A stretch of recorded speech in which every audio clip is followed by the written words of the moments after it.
Good evening, and welcome to Story Hour. I'm tonight's host, Laura Blackwell. My co-host, the marvelous Daniel Marcus, started Story Hour over 6 years ago to just keep us all connected across the miles and, gosh, across 6 years now. So here we are. We've been coming back every Wednesday, and the reason we do it is because of the stories. That's why you come back too. Tonight, we have two fantastic writers reading their own work. And I think that you'll be familiar with them because they've both hosted Story Hour before. We have Douglas Gwilym and this guy, Daniel Marcus. Yes, yeah, we know him. So, welcome. If you're here with us in the Zoom, feel free to chime in on the chat. If you are watching us later on YouTube and whatever time you're in, feel free to give us a little thumbs up or a nice little comment so that writers know how much you love their stories. It's all about love of stories here. Our first reader tonight is Douglas Gwilym. Bram Stoker Award-nominated author and editor Douglas Gwilym has been known to compose a weird fiction rock opera or two. His story Poppy's Poppy was a finalist for a Stoker in 2023, and Year 6 made Ellen Datlow's recommended reading list for Best Horror 14. I think that's the Best Horror of the Year 14. Yeah. He co-edits The Midnight Zone. The first edition of that, Novus Monstrum, is a collection of never-before-seen monsters featuring greats and new talent in strange, dark fiction. We have, in fact, heard some of those same stories on Story Hour. I remember Gemma Files read a story from that. I believe someone else did too, but the name is eluding me. He reads classics of the proto-weird on YouTube and taught at Alpha Young Writers Workshop. Put his stories in your brain at Lamplight, Shoreline of Infinity, Dark Horses, the magazine of weird fiction, Tales from the Moonlit Path, and Penumbric, or listen at Creepy Podcast and Tales to Terrify, where, as we were just chatting about before the show, he also sometimes narrates people's stories. So you have to look. But once you start looking, you can find Douglas Gwilym everywhere. But tonight he's here. Welcome back, Douglas. I am always so happy to be here, Laura. Thanks for having me. We're thrilled. What do you have for us tonight? I have a story called The Rest. Is it a science fiction story? Is it a ghost story? You promised we would deliver weird, and it's a little odd. I didn't think it would be unfair to say that you would bring something a little weird, a little strange. Huh. Well, all right. We'll see. All right. Shall I? Please do. The Rest. I put my fingertips to my temples, and there is real comfort there. Most things are slippery, but my own self, that is concrete. I don't know if it's a body exactly, but when I lie on my back and stretch my arms down across my thighs, I like the way they hold steady there, the way my hands come to rest above my knees.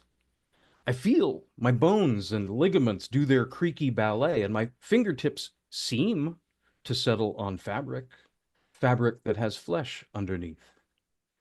I let my upper body, if it's a body at all, I am my own phantom limb, ease down into the grass.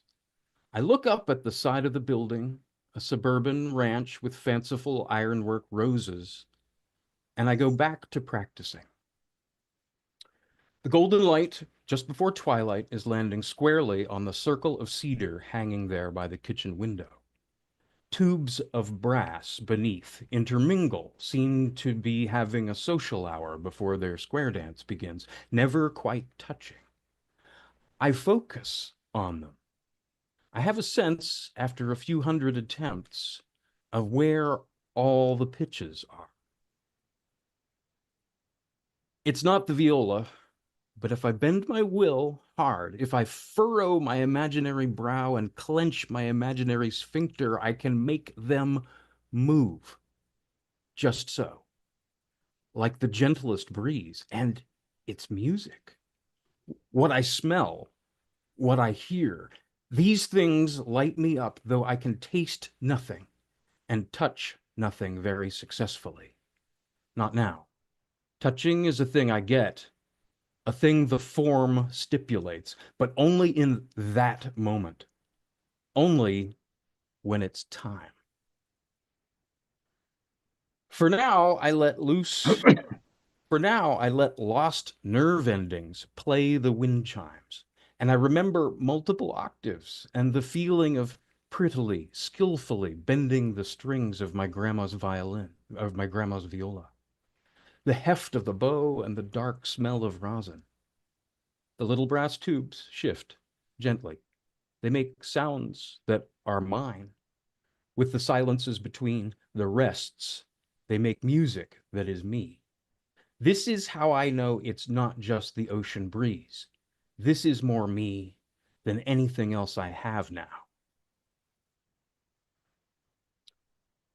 It is well established that the only reason to stick around after you're dead is if you screwed up, or if someone you knew screwed up big time by you.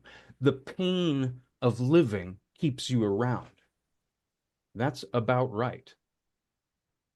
It is considerably less well known, if it's known at all, I never heard it, and I like some stupid TV shows, that the dead have a hazy relationship with time. That once you're out there, out beyond pulses and 5 o'clock shadows, you're in the tide of now and then and times you never imagined. And keeping track of yourself takes concerted effort. I'm not talking about keeping track of where you are. Serviceable apartments are provided for the dead, and they're not bad. But the presence of time with a capital T tends to settle down on you like a fog. And that fog has weight. There's a reason most don't stick around. Most move on into whatever the next thing is. You get the opportunity. Don't sign anything, okay? In life, I was 5'4", kept my bangs cut straight across, didn't know the arcane meaning of designer labels or makeup. If you'd told me I'd someday be a ghost, I might have believed you. As a freelance programmer, I was never a stranger to unfinished business. You work on a project until the budget runs out, and then you're somewhere else, tweaking someone else's JavaScript or C++. If you told me I'd be a ghost, I'd have laughed and said, "Look at me now." But if you told me I'd be a real ghost who'd have to wait around for a long time, for years maybe, for the person they intend to haunt to grow up, to live, to become the person I remember, I'd have deliberately bugged your code. Once you're in until the job is done, or they send you to the other place, cosmic waste disposal. You signed R334B, right? That your signature there, lady? Damn it, Daniel. Why you gotta be such an idiot? Good-looking idiot, but I stand by it. My place is not far away, of course. We didn't know each other in 1994, but I was 10 blocks away in a more modest neighborhood, doing the things, being a half-hearted Girl Scout, sending the cookie forms off with mom to work and already hiding in the computer labs in my third-rate middle school, trying cigarettes. Last thing I need to do is come face to face with that kid, drive my teen self nuts. Hell, push my ghost self over the edge. I spend as much time each day trying to stay out of her sight as I do staying out of his. You can believe that. Now I want to be your dog, Iggy Pop intones in the coffee shop where I'm hiding. Who knew the Stooges had been so mainstream when I was in junior high? I can smell the coffee. Damn, is it a fine thing? I've got more feeling in my nose and ears now, maybe, than I had in all the rest of my body when I had one. You said love. I did not say love. I do not love the guy. Maybe he's never done anything to me yet, but I hate the mother father. That's the whole damn point, right? That's why I'm here. Besides, I signed up for the program. If I pull out now, it means damning myself. I got to follow through, do the job. Don't blame me, I imagine myself saying when the time comes. I just work here. So I wait. I'm a ghost and I wait. I see all kinds of things I never saw in life. I don't know if I didn't have time or I just didn't care, but I see now how people look at each other on the sly. I see how they really, really care, even when they don't seem to care at all. Sometimes, especially then. I wasn't working 60-hour work weeks or anything. I tend to think it's that the basics take so much more time and effort than we realize. Keeping your hands on the wheel and the car on the road while your mom's in the passenger side or your sister's very smart, very sweet, mouthy cuss of a kid. Not stumbling off the sidewalk into traffic, not swallowing your tongue in your sleep, not pouring yourself bowls of razor blades for breakfast instead of frosted flakes, not choking on your own spit or slipping in your own. I don't have to waste time in the bathroom. I don't have to eat. I can taste things, but nothing's good. I get dry news about what's happening with the other contracts from the Veil twice a day. Right into my head in voices that make me pine for NPR. I can watch television if somebody has it on, and if I can get over feeling like a creep slipping in and out of folks' houses. I've had years, and I still sometimes feel like a creep. The collective unconscious has a wavelength for ghostly conversations. You'd think that would help. We don't call ourselves or each other ghosts. It's understood that that doesn't say it, and besides, it sounds stupid. It doesn't even work as an insult. We're spirits of power, spirits with gravitation. I mean, something anchors us here.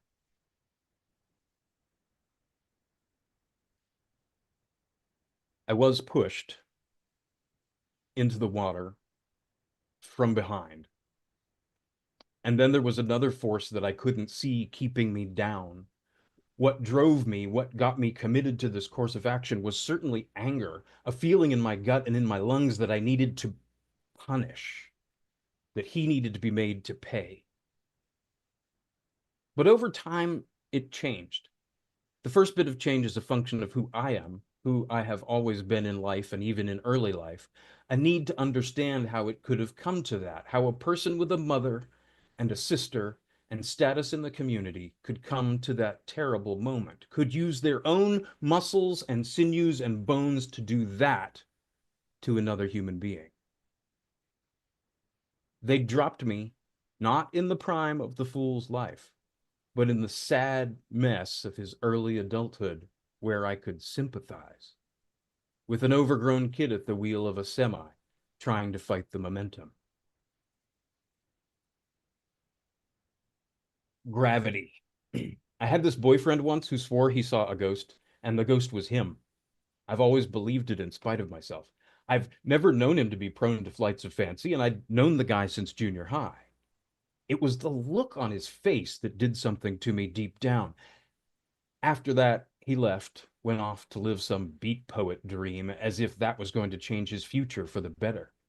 But I felt it, felt the gravitational pull. I sometimes wonder if being close to that, to someone who has seen his own dead self, gave me the necessary gravity. Maybe I have Randy Jones to thank for finding myself in a position to fill out Form R334B. Maybe if you rubbed fronts too much, that's what happened, like a magnet and a piece of iron. You couldn't come away unchanged. So the train that left the Vale looked like something from a silent movie. If you caught it a moment too late, you were off by years. That's what happened to me. Tried to follow instructions and got screwed again. I saw him do it again today. Unprovoked kindness. It was just some lady in a grocery store parking lot, but she was struggling and he noticed. I wonder if I would have noticed back in the breathing days, back in the viola days.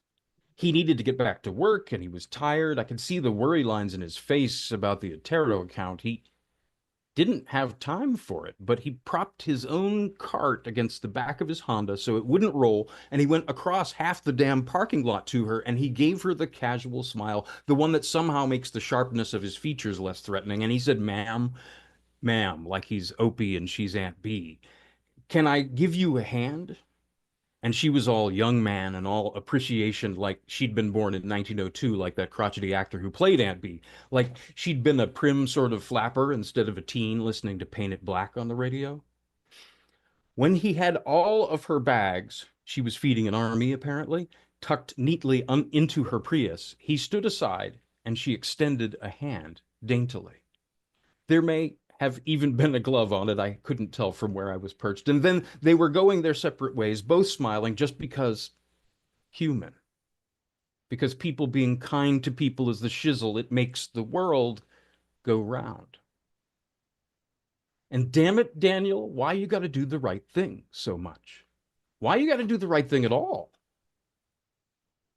I spend the nights looking, smelling, listening, and sometimes tasting. I do not sleep. In this way, the days pass very slowly, and one day it's that day. I haven't been watching calendars, but I feel it. The gravitational pull is different. Everything is different. I can feel that thick fog of all the times, first, middle, last, descending on me again. But I'm here, here in my little seaside town, and I am pretty sure I am waking up in his bed, in his world. I am pretty sure I'll never wake up again. From there, it's mechanical. I don't have to do anything, I tell myself. I'm still just observing. I'm here to see, to decide if I understand. I'm on a rooftop watching tiny, distant Daniel move around and interact with other doll-sized folks. They exchange pleasantries, smiles, and handshakes. An SUV comes around the corner too fast and almost hits him in a crosswalk, and he doesn't simmer or sputter, doesn't gesticulate. He's all live and let live. I can almost see him think, I'm in a hurry myself sometimes. We should all be more careful. Blocks away, I am still in his bed, I know. He'll wrap up his impromptu rounds with the board members and take time out of his busy day to see me, to have lunch down on the rocks. I'm between jobs, but I have saved up a little cash, so I have a buffer, and I've been playing viola on his balcony for the seagulls without a care. I know that over there in his apartment, I am looking forward to our promised picnic. I'm feeling good, and I have a secret to tell. I have something important to tell him, and playing everything I know by heart on the viola for the seagulls and the pigeons is my way of soothing my nerves, my way of getting there. I told you the world is slippery to the touch. It's inconvenient much of the time, but when you need to move quickly, it's convenient enough. I gain momentum by sliding down rooftops. I ride it out along telephone wires, flustering line-sitting birds along the way. I am tailing his car. It's on the move, and he's headed to the place. We are headed to the time. And what will be in this world where the arbitrary lends a sense of familiarity. 2 short blocks away, I see a stout house with fairy tale trim and shutters that I've never seen before. There's a wind chime. Of course there is, and I stumble over myself, come to an abrupt halt, clutching at an old-timey TV antenna. The wind chime is a big, primitive thing, looks to be homemade. It shouldn't matter. It's the moment, the big moment, the top-heavy, end of all time for one young programmer who signed the thing years ago and who wants to be able to make a decision for herself, wants to choose life over death, wants to be able to have the right to make the decision at all.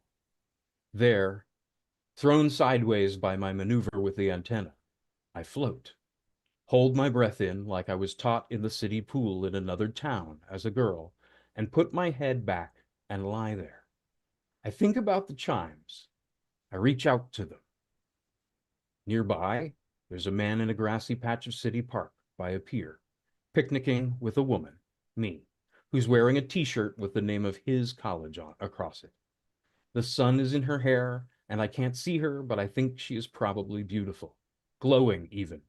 His sharp features are softened by what must be actual affection, and he's listening. I have waited for 14 years, and I do not see them. I cannot, in the end, bring myself to be there. But I am close enough.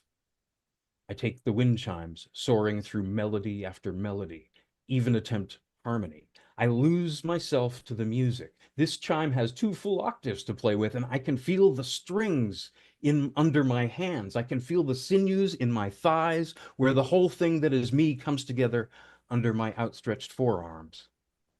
I still float. A sound is blown my way from the sea. At first, I take it for singing. But I know, how I know, it is a woman's scream. And then I can smell it too, an even sharper note in the pungent sea air. Even the most pedestrian of musicians understands that rests, those seconds or milliseconds when you are not playing, are powerful, important, have gravity. There are even those who would say that the rests are what make a sequence of sounds into music. I let the chimes fall silent. There is no more sound from the pier, from the little grassy spot hidden from the bustle of the city. It's a rest for a beat, for another. I was wrong. It's not just a job. I turn over in the air and launch myself with a force I haven't felt in ever so long over the last few buildings and into the air. I catch myself and am looking down over open water. I grip the mast of a schooner docked in the bay. I see the spot in the water. There's a shape hanging there, buoyant enough only moments ago, but now receding into the dark, succumbing to the whispers of gravity and swimming in that direction. I don't see her, but I think of her and her unborn child. I descend upon him, a shrieking face, stretched and thinned and tortured by 14 years of waiting. A familiar face. I descend upon him once, twice. I tear into him with psychic teeth sharper than broken glass or razor blades. I tear into his hopes, into his future. I descend into him like diving into a tank with sharks, and I am the sharks. I eat the muscles and sinews and bones. The hands that did that thing to that faraway lady with the straight across bangs and the plastic thermometer in her purse showing plus sign. I eat him from the inside out, and it is the first good taste in 14 years.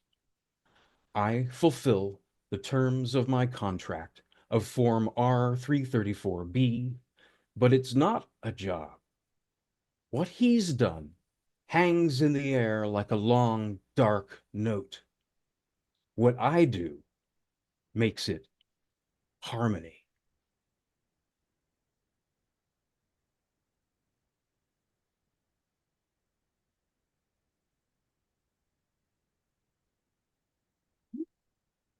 Out of focus. Hmm. Okay, back Well done, sir. I do love the viola.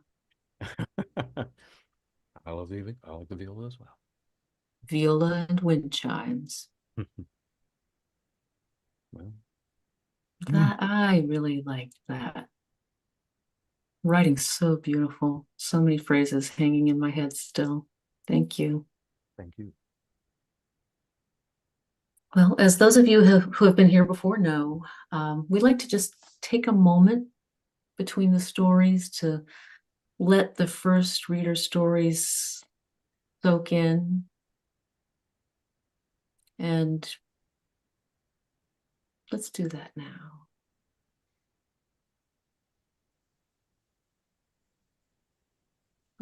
got a little chill. I think I have the story now.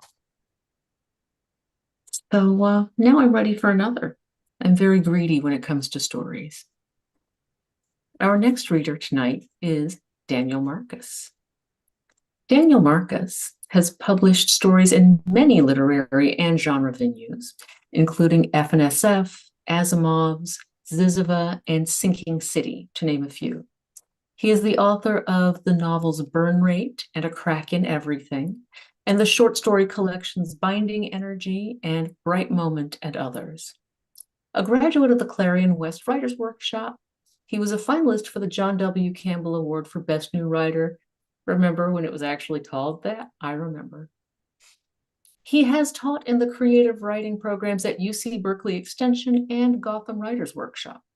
He's the founder and co-host of Story Hour, a weekly series of live stream speculative fiction readings at storyhour2020.com and Story Hour 2020 on YouTube. Daniel Marcus, welcome. Thank you, Laura. Thank you for the intro. Douglas, thank you so much for that story. I really love your work. That was awesome. It actually, like as often happens here at Story Hour, it's not unrelated to the story I'm going to read, which is called Echo Beach. It first appeared in Ann magazine, and it appears in my collection, Bright Roman and others, which is like out of focus, so never Could you mind. maybe hold it back level with your face for a Sure. second? Yeah. Oh, it's weird. Yeah. It's like Well, the pixies are all good. afraid. So, Interesting. you know, many writers, most of us, have probably had the question at cons or panels or readings or by Weird Aunt Sadie, who smells of patchouli and cat, where do you get your ideas? And usually my answer is, how the fuck should I know? But some stories, they actually do have a provenance. And that's the case with this story, Echo Beach. It's basically a riff on the wonderful song by Martha and the Muffins of the same name. It also owes no small debt to Robert Silverberg's story, When We Went to See the End of the World. So here we go. I can find it. Echo Beach. It's always the last day of the world at Echo Beach. From 15 miles up, the horizon is visibly bowed. The sun hangs swollen above an oily sea. The coastal range ripples up from the water's edge, bunching together in wattles like the neck of a lizard. Scintilla flash from the ruins of a port city half engulfed. The lounge is quiet, but it will start filling up soon. At a table in the middle of the room, an old man plays chess with an automaton. Every now and then he reaches across the table and slaps the thing on the side of its metal head. Near one of the large windows, a lanky barrel-chested man drinks alone. Coal-black skin, melanin-enhanced, tangle of blonde locks. Circa 22C, a mod from one of the Martian arcologies. Clearly pre-plague. Close enough to home for me that I want to say something to him, to warn him, but what could I say? A couple sits at the bar leaning toward one another, their heads touching. It's difficult to say whether they're accelerated canines or regressed humans, but there is something very dog-like in their focused attention to one another. An aura of benign stupidity hangs about them like sweet incense. The digital clock above the holographic fireplace reads 42200. As I watch, the numbers dissolve and reform. 42159. I check my console, pour a shot of absinthe and a pony of pomegranate juice, and set them on a tray and send it floating towards the Martian. I walk down the length of the bar to the couple. Get you anything else? No, thank you, he says. I don't think so, the woman says at the same time. They look at each other and bark soft laughter. They lean their heads together again. I decide to leave the old man and the bot alone. As I turn my back, I hear a thump as he smacks it again.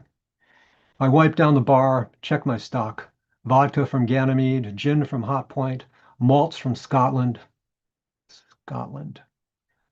I remember jagged green hills, black rock thrusting into a gray sky. mounds of rubble dotting a fractal coastline testament to the mercurial nature of power. I stood amidst the ruins of Castle Duncan as a piper wailed defiance and loss to the cradle of the ocean. There was a small suitcase open in front of him. Tourists threw coins. I wonder if there's anything left of Scotland now, here at the end of time. It's a stupid thought, of course. The continents have shifted, the seas have climbed and receded a dozen times. North America is an archipelago stretching from pole to equator. Fiji is the leading edge of a megacontinent. The treasures of continental Europe lie beneath a cold green sea.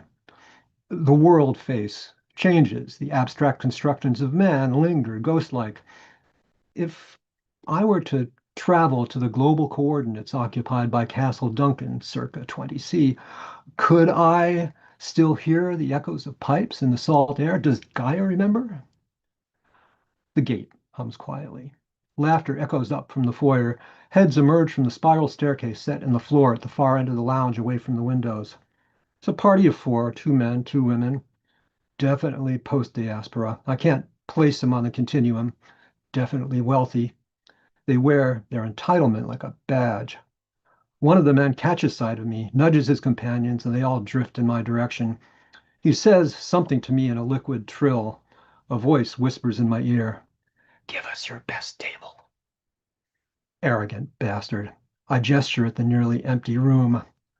"Have your finest pleasure," I say, hoping the odd phrasing will confuse his chip. He gives me a strange look and gestures his companions toward the windows. They're selectively polarized. You can look directly at the sun's disk. Structures writhe across its face. Precursor flares erupt like Medusa tangles from its troubled edge. After a few minutes, they sit down. I pretend to be busy with something behind the bar. The man clears his throat several times. Finally, he gestures me over. I grab a very dirty rag from the bin under the bar and carry it conspicuously as I walk over to them. I wipe down their table, leaving a greasy film. "What can I get for you?" I ask. His companions ignore me. His voice is water running over smooth stones. There is a sibilant whisper in my ear. "Do you have beer?" Moron, this is a bar, for Christ's sake. "Beer! Let me think."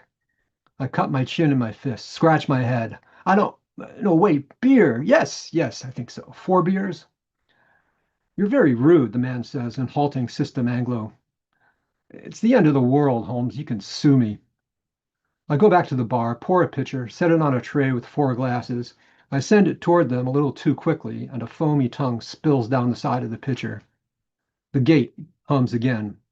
It's almost inaudible, a subsonic rumble I feel in my feet. Business is picking up. The clock reads 3:37. By 1:30, Echo Beach is packed.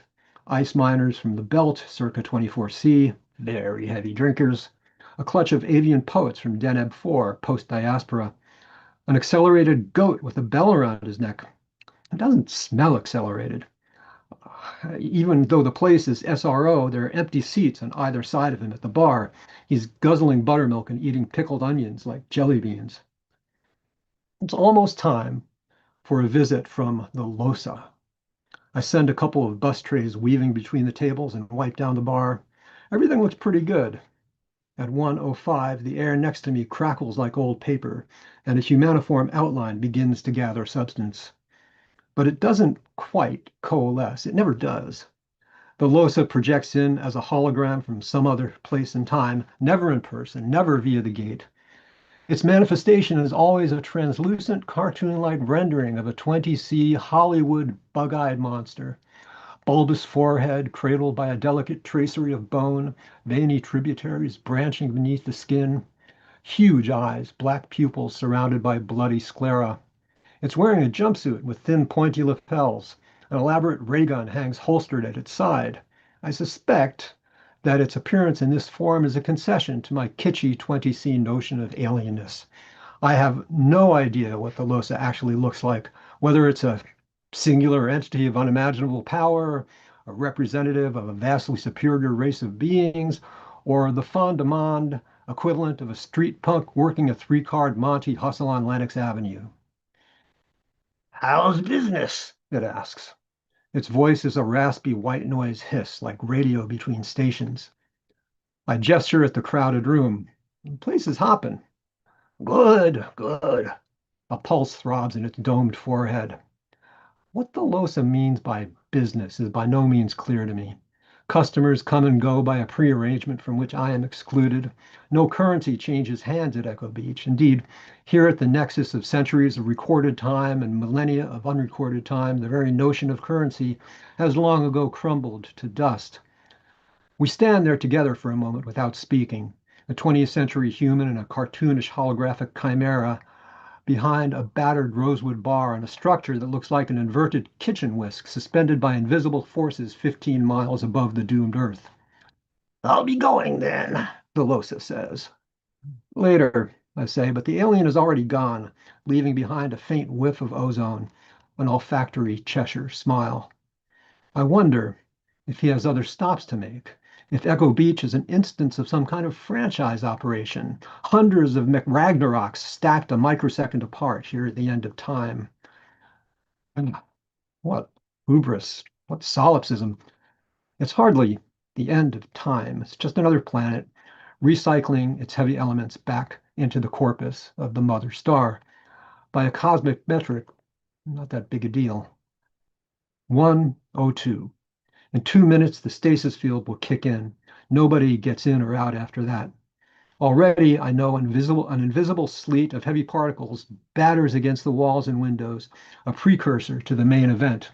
The integrity of the structure itself is sufficient to deal with that, but when the Nova front washes over us, boiling away the seas and stripping the gauzy film of atmosphere from Gaia's tired body, we want to be in stasis. Oh yes, we want to be in stasis. With 15 seconds to go, the gate hums again. A young woman dressed in black and silver, bright white hair cropped close. She orders a whiskey, neat, walks with it to the windows. There's something about the way she carries herself that catches my eye, something that sets her apart from the usual run of sensation-starved apocalypse hags that converge to this place like flies to the warm scent of death. 05800. Nothing appears changed, but we are now ensconced in the stasis field, kicked back a microsecond down the continuum. Nothing can hurt us now, not even a nova.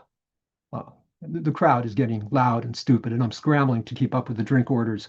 My eyes keep returning to the young woman. She stands there sipping her whiskey, gazing out the window and occasionally looking around the room with a slightly bemused expression on her face.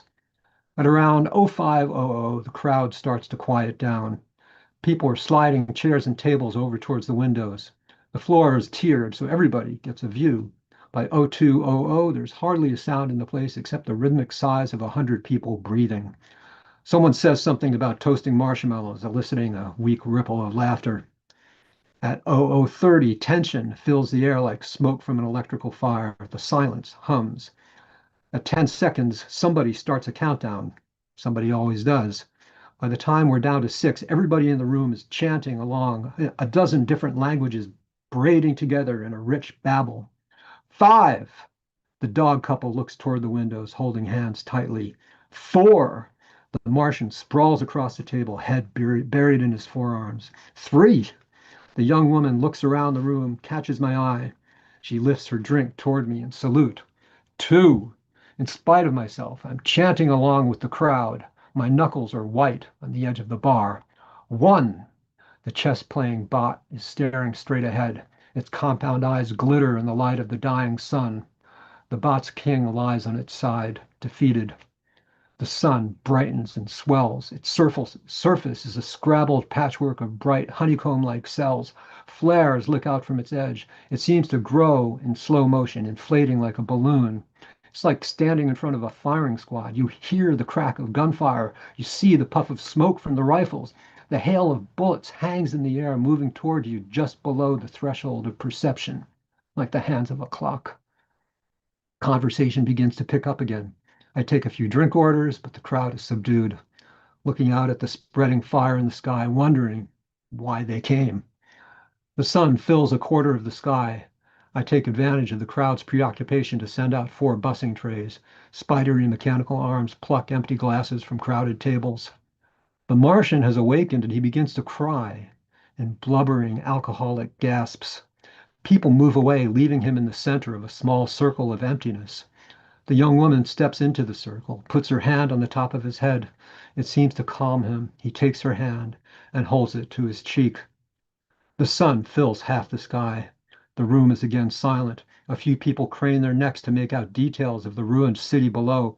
Fingers of ocean stretch across a sprawling geometric grid, the hard Cartesian lines blurred by time.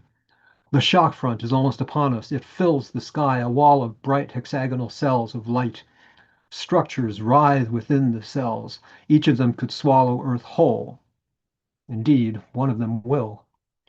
The ocean bursts into steam, obscuring the surface of the planet. In the blink of an eye, we are engulfed in flame. It just stays like that.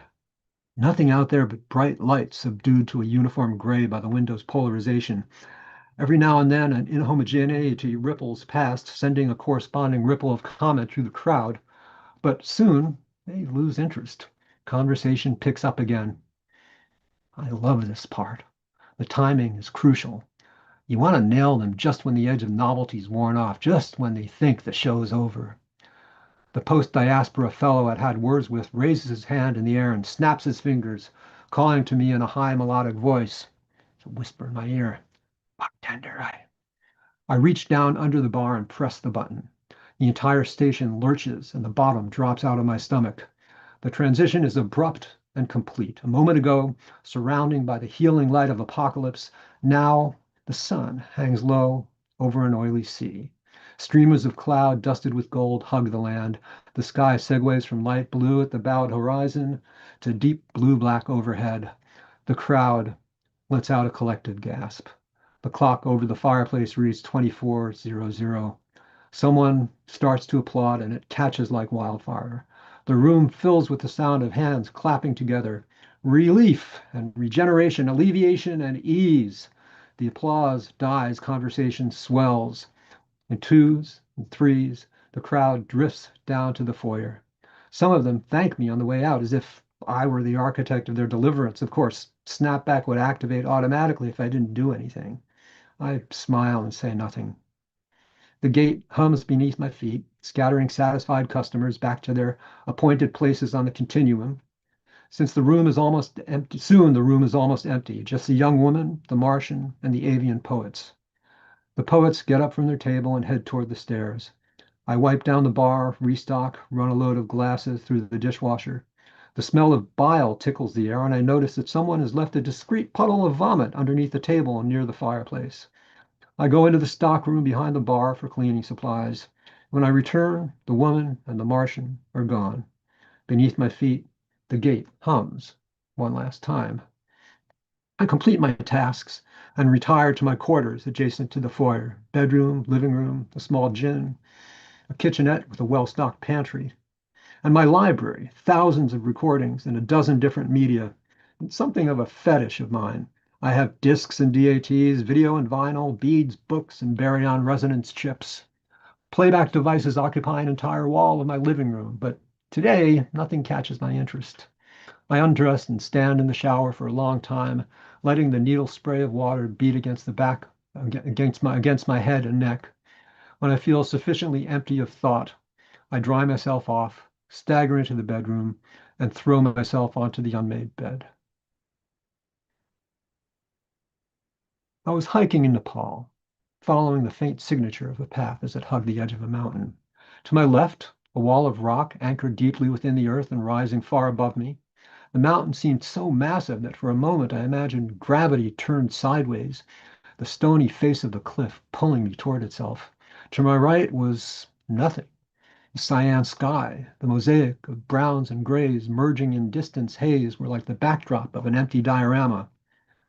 I negotiated a particularly difficult section of path. My pack felt awkward and off balance, and I was hugging the cold rock wall. Suddenly, I heard a sound that didn't belong at 12,000 feet. Old paper crackling together. How familiar that sound is now. The air in front of me shimmered and sparkled. Bright vertical lines winked in and out of existence. The sparks and lines coalesced into a humanoid shape. Bulbous brain case in a veiny cradle, huge bloodshot eyes. I could see the jagged horizon through its white, narrow-lapelled lab coat. I am the Losa, it said in a buzzing voice. Oh man, I thought, trouble. I'm in trouble up here. Oxygen deprivation, altitude sickness, hallucinating. Gotta stop, gotta take it easy. But I knew what altitude sickness felt like, and I didn't have any of the other symptoms. No nausea, no weakness. I've been feeling pretty good, actually. And on the walrus, I said, fuck off. In 5 steps, your foot is going to slip and you will fall 1,900 feet to your death. Yeah, right. I couldn't believe I was actually arguing with a hallucination. I took a step forward. The Losa held its hand out, palm toward me. Stop, please. Please. That got me, a polite mirage. I stopped and waited. Do you want a job? It asked. I didn't need a job. I just sold my software company, Treadwater Business Solutions, to Microsoft for $4 million. Petty cash for them, but it set me up for life. I was taking the vacation I'd always dreamed of, but what the hell, I thought. Play along, see what happens. What kind of job? In approximately 600 million years, your sun is going to go nova. We provide an opportunity for students, theologians, and the curious to view. Wait a minute. Old Soul is an uninteresting middle-aged main sequence star, right? It's got at least a couple of billion years left. Delosa shrugged. It seemed vaguely annoyed that it interrupted its pitch. These things happen. We provide an opportunity for visitors to view the spectacle from within the safety of a temporal stasis field. The facility is largely automated, but the client interface requires intelligent presence. Client interface. That sounded like greasing the public to me. So, you want me to be some kind of PR flap for your End of the World show? A bartender, actually. I did 5 years in food service before I got into the software business and transformed a time-wasting obsession into an honest living. Well, a living. For 3 of those years, I managed a yuppie fern bar owned by the Vietnamese mafia in Seattle. It had its moments, but by and large, it was not a time I looked back on fondly. I don't think so. Suit yourself. The Losa didn't move, so I walked through him. The hairs on the back of my neck stood on end, and my skin felt cold. Electric specks swam before my eyes. With a faint pop, the Losa was gone. I paused for a moment and looked around. The wind picked up, tugging at my jacket and whistling in my ears. I shifted my pack and took a step forward. My foot slipped on some loose gravel. I reached out for support, but there was nothing to grab onto, just the smooth rock wall. The blue dome of the sky spun about my head. I hung suspended on the edge of the path for what seemed like forever, my arms pinwheeled as I tried to shift my center of gravity back to safety, but it was hopeless. It takes a long time to fall 1,900 feet, over 10 seconds, and it's true what they say about your life passing before your eyes. I remembered the first girl I'd ever slept with, my thoughts a montage of skin and sweat and sighs. My parents, looking old and sad, sitting in the living room of the house I grew up towards the basalt floor of the valley, the bubble that would smash against the rock and release me to the shredding winds. But in a desperate corner of my mind, another voice scrabbled at the walls of reason. No, no, no. Suddenly, my feet were resting on solid rock, the wind a feather's kiss on my cheeks. I opened my eyes. The Losa stood before me on the path. Bright vertical lines flickered within its image, accompanied by bursts of static. The jagged horizon, visible through its chest, bisected the world. What do you say? It asked. I wake up groggy with a coat of fur on my tongue and a sharp pain in the middle of my forehead that reminds me of a hangover, although I rarely drink. I make a pot of coffee and put on an Eric Dolphy bead. I depolarize the window, and the golden dawn of Earth's final day fills the room with light. I feel restless. I've been reading Proust, but I keep losing my place. The book rests face down on the sofa, a crippled bird with outstretched wings. I can't bring myself to start sifting through it again. My mind keeps returning to the young woman in the lounge. I don't think I'll ever see her again. There isn't a lot of repeat business at Echo Beach. But there was something about her that I can't shake. Maybe it was the way she comforted the Martian while everyone else was acting as if sodden grief were a communicable illness. I imagine us talking intimately together in quiet tones, perhaps sharing a glass of wine. She stays after snapback, and we return to my quarters together, dim the windows, and make love for hours. My loneliness here is usually something apart from me, a bright-eyed rodent with sleek, greasy fur and needle-like teeth that comes out to nibble at the corners of the furniture when all the lights are out. But suddenly, now, it is almost more than I can bear. I consider for the thousandth time the alternative path I could have taken, a very short path, a few more seconds of free fall, a bright flash of pain, then nothing. It doesn't seem so bad. I put on more Dolphy, his last date recording, strip down my shorts and go to the gym. I cycle through my repertoire of mechanical torture, rushing headlong toward nowhere on treadmill, stationary bike, rowing machine. Then I work through the free weights, pecs, lats, biceps. By the time I'm done, I'm drenched with sweat, but I've pushed back the borders of that darkness a bit. I doze. I make a feeble attempt at the Proust, doze some more. At around 6, I head into the foyer and take a look around. The gate itself, an oblong puddle of pearly phosphorescence that the eye slides across like oil on glass. It hurts to look at it directly, not an acute physical pain, but a sense of wrongness. You start seeing things in that glowing blob of nothing, motion, strange and quick. Machines surround the gate, gunmetal gray with readouts glowing in the skin of the metal itself, captioned in a looping script unknown to me. The machinery has a decidedly deco look to it, and I wonder if it isn't window dressing. Like the appearance of the Losa, its alienness has a comforting familiarity. Next to the spiral staircase leading to the lounge, a guest book bound in white leather rests on a marble table. I open it up and look over the entries from the previous day. Leah, 23C, Phobos. The same era, roughly, as the Martian. I wonder if she went home with him. I go upstairs. I like this time, quiet and fecund, like the hush that descends upon a Nebraska prairie before an electrical storm uncoils its fury. I pour myself a club soda and walk to the windows. Gaia lies open before me, suppliant, the sea coppery gold, the land in muted pastel. It's all so impossibly sad.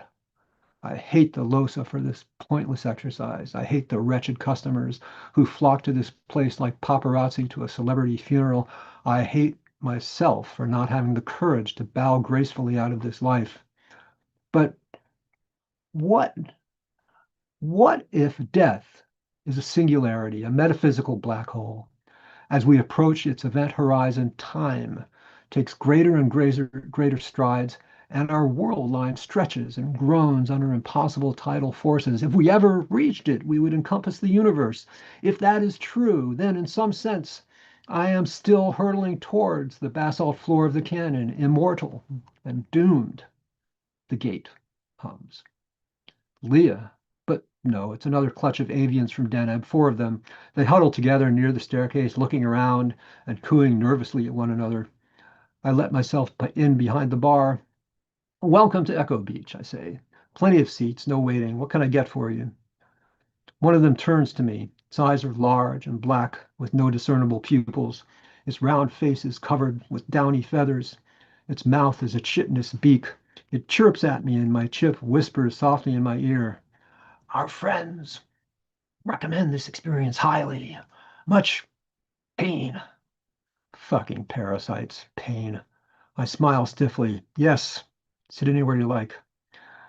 Maybe we'll get an accelerated feline or two this shift.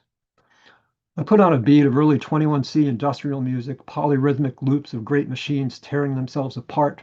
An unintelligible rap track weaves through the mechanical chaos. The avians don't like it much. Their feathers are literally ruffled. I turn up the volume and pretend to be occupied at the bar.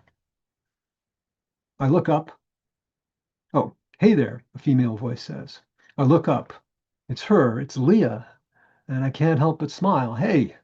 Stupidly, I pick up a rag and clutch it in my fist. I was here yesterday, she says.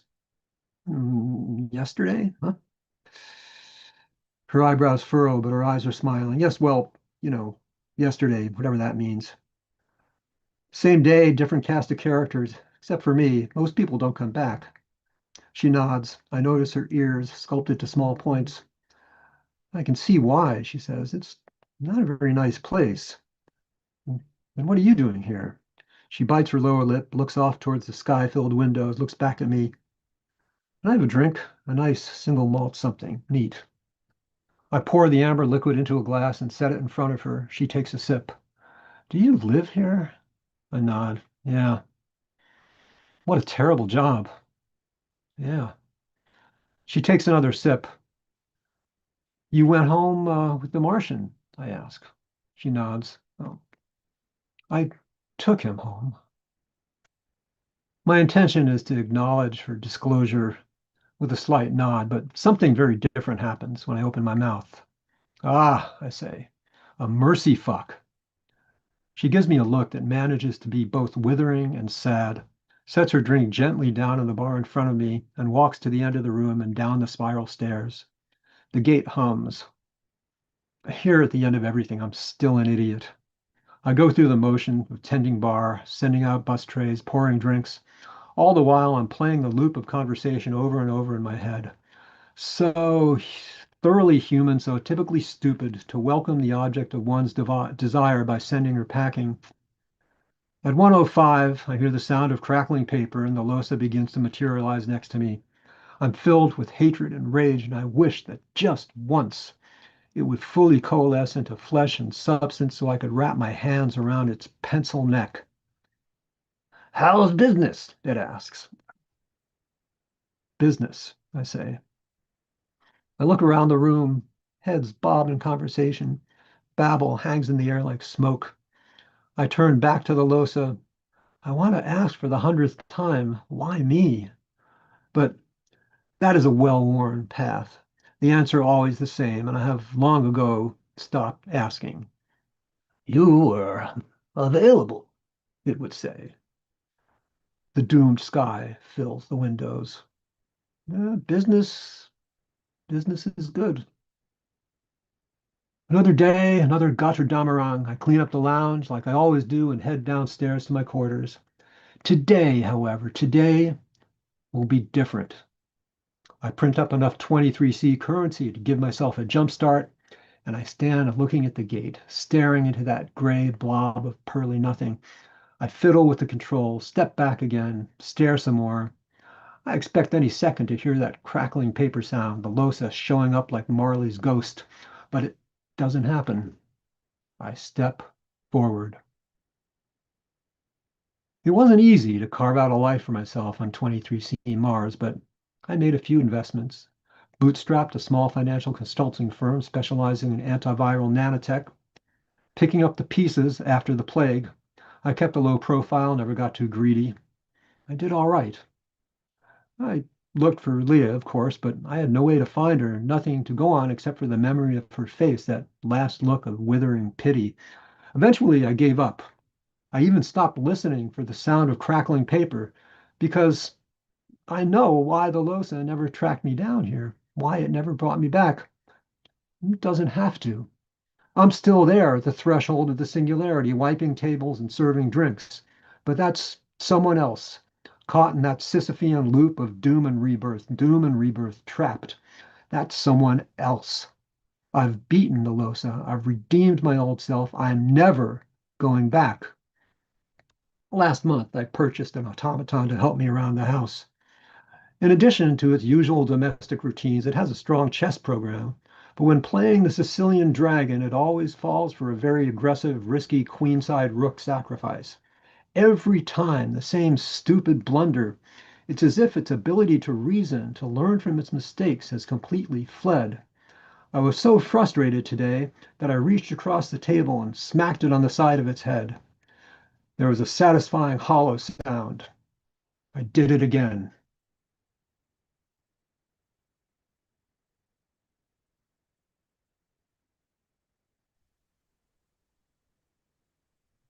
Yeah. Daniel, I was just in the chat talking about all the similarities between these very different, very good stories. It's wild, huh? Right?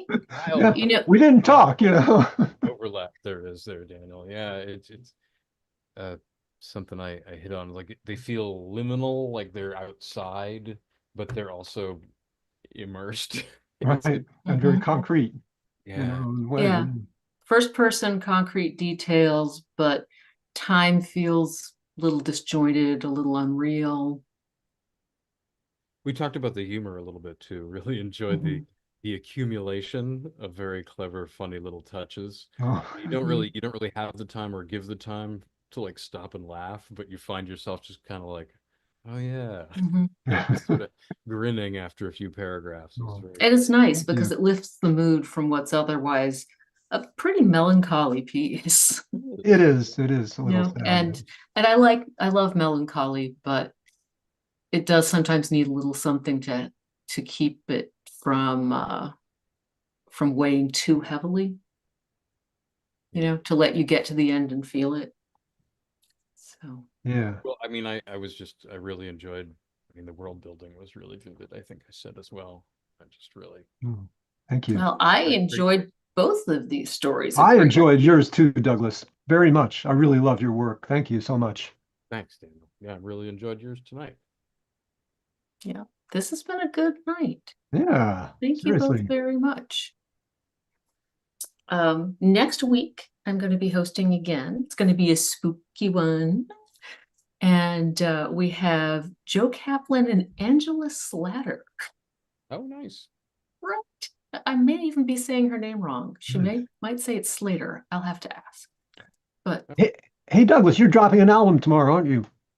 What's that? You're dropping an album tomorrow, aren't you? It's Friday, actually. Oh, Yeah, Hmm. I have a couple little notes of what I'm up to. I know I need to update the photo for you guys, and I need to update my bio because I've been up to Mhm. cool things.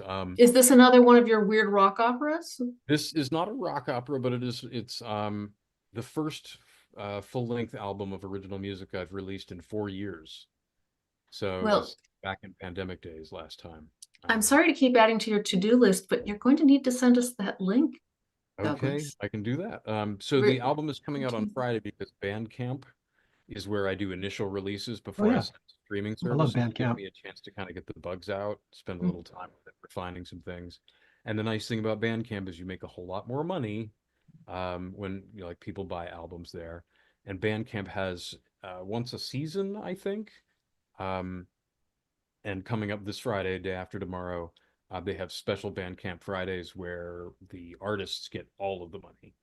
They Oh, waive the that's fee lovely. that day if you buy That's awesome. that day. So I'm going to officially drop the record on Friday. It's called "I Believe in Everything," um, and the my local band is the Mandibles. So I Believe in Everything by the Mandibles dropping on Friday. I actually finished. I wrote the 45th in a cycle of poetry today. I finished my poetry collection, Spirit and Spine, today. So I'm feeling Nice. celebratory. It was nice to Very nice. get All right, here but and celebrate with you guys. we're going to need that Bandcamp link, All Douglas. right, I'll get you some links. All right. You can email it and I'll make sure it goes into the show notes later. This has been a great night. And I am Always so. really looking forward to next week as well, when I hope I will pronounce everyone's names correctly. But for tonight, just thank you so much, Douglas Gwilym, Daniel Marcus. Thank you for your wonderful stories. Daniel, an extra thank you for starting Story Hour in the first place and letting me come be part of it. I have so much fun here every Well, Wednesday. thank you. I wouldn't be able to do it without you. So Well, we certainly do also appreciate the help of SIFWA and the Givers Fund grant, because absolutely. that helps make it less expensive for us to put on this as a free show for everyone, which we appreciate greatly. And I'd also like to thank all of you who are watching, all of you who are here now in the Zoom, all of you watching on Facebook. It's not Facebook anymore, it's YouTube, sorry, in the future. Because I just love thinking that we're all enjoying these stories together. And that sort of brings us all into a little time travel loop, where we're all enjoying that same story hour together. Very appropriate for these stories when you think about it. Good night. Good night, everybody.